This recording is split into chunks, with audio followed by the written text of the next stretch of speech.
Hey everyone, it's Matt. I'm here with Mark, and we're bringing you the dual video review of Super Smash Bros. Brawl, one of the most anticipated games of the year. Yeah, originally actually we couldn't decide who was going to be reviewing this game because, I mean, let's face it, I'm better at the game. And I'm more experienced. Yeah, use old school controllers. I have a new school. I'm cooler than you are. And he's also fatter. Let's just check out the video review. Like its predecessors, Brawl is a 3D fighter whose goal is simple. You take to a 3D battlefield and you try to smash your opponents off the screen. It's very straightforward, it's very simple, but there's a lot of depth to the package. If we're just going by the numbers, this is a much beefier game all around, going from 12 characters in the original Smash Bros. To 26 in Melee, and now 35 here in Brawl, and not to mention more than 40 stages. Obviously, the huge draw with any fighter is the new characters that are in there. So you've got Pit, Sonic, Meta Knight, guys like Solid Snake, Diddy Kong, Ike, and then the trio of Fox, Falco, and Wolf. Some of these characters are really cool, such as Sonic is great. He's really fast, really interesting. Other characters are kind of like Ike, where he's basically a stand-in for Roy in the old game with some new moves. And then you've got things like Fox, Wolf, and Falco, where they're pretty much identical characters, identical smashes, and basically a model swap.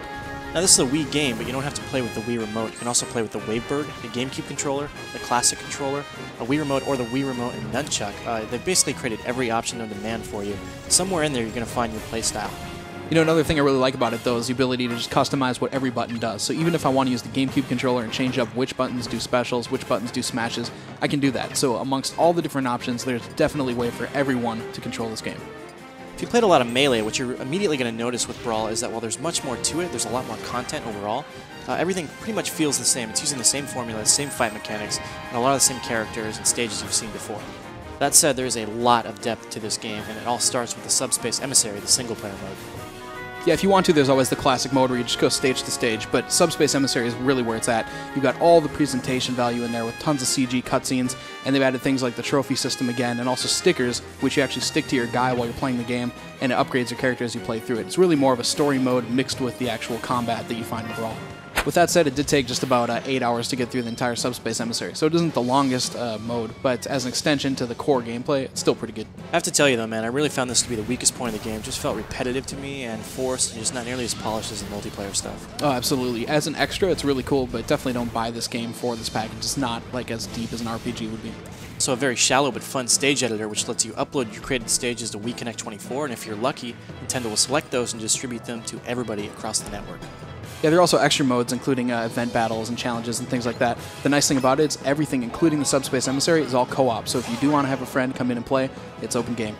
Single player is good and fine, but I think the majority of us are going to be playing Brawl for its multiplayer mode, which is tighter, more balanced, and faster than it ever has been before. There's also a slew of new additions as well. You've got the final Smash Ball, which I'm sure you've seen before, unleashing devastating final attacks. You've got tweaked movesets, which kind of added like a little bit more harmony to all the characters, more balance overall. Then there's things like mid-air dodge, which have been added, as well as a wall climbing and wall grabbing. And they've actually removed wave dashing, which is probably a pretty good thing considering you'd be playing online with a lot of casual players. What it really boils down to is that yes, it does feel like Smash Bros. Before it, but it feels like a great version of it, and plainly, simply, it's addictive. You're going to keep playing this game for months to come, and in fact, years to come. Yeah, I've logged in about 75 hours already, and I'm still going strong with it. Supposing you don't have any local friends, for the first time ever now, you can actually connect online and play against up to 3 people. And the multiplayer mode in our tests has been pretty seamless, especially if you're playing with friends. And random matches, what we found is that we've had some random disconnects, unfortunately. Yeah, that is really disappointing, coupled with the idea that you can't really chat with people online either. There's no voice chat. There are pre-made taunts that you can do only with other friends on your friend list. But as far as random play goes, you're going to connect with people, you're going to play them once, you're never going to see them again. Right, and there's no online leaderboard or stat tracking, which is a big disappointment given that so many Smash players are really, really competitive. Yeah, in the game's defense, though, I am pleasantly surprised that there's so much depth with online. I was really expecting it to be a lag fest and to be kind of disappointing, in all honesty. And in the end, there's all these options. Anything you can do in local Brawl, you can do in multiplayer online Brawl, which is really nice.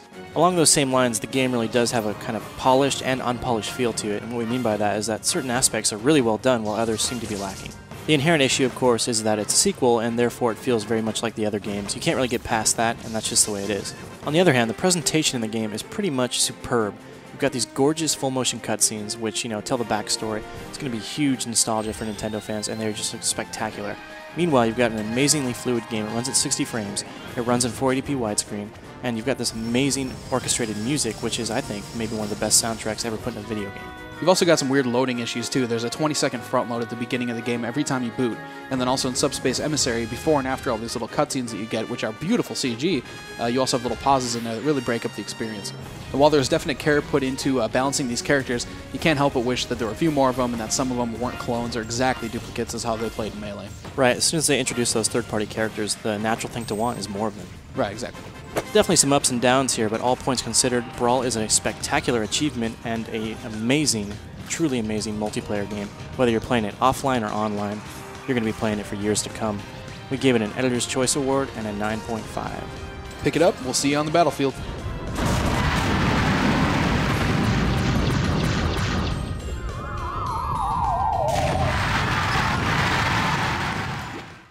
Yeah, you're too dang lazy and your hair looks stupid. Well, you smell like Funyuns and your underwear sticks to the chair. Anyway, we both agree the game is amazing and it's a must-have for anyone who wants a Wii. Right. Check out the full written review at IGN.com.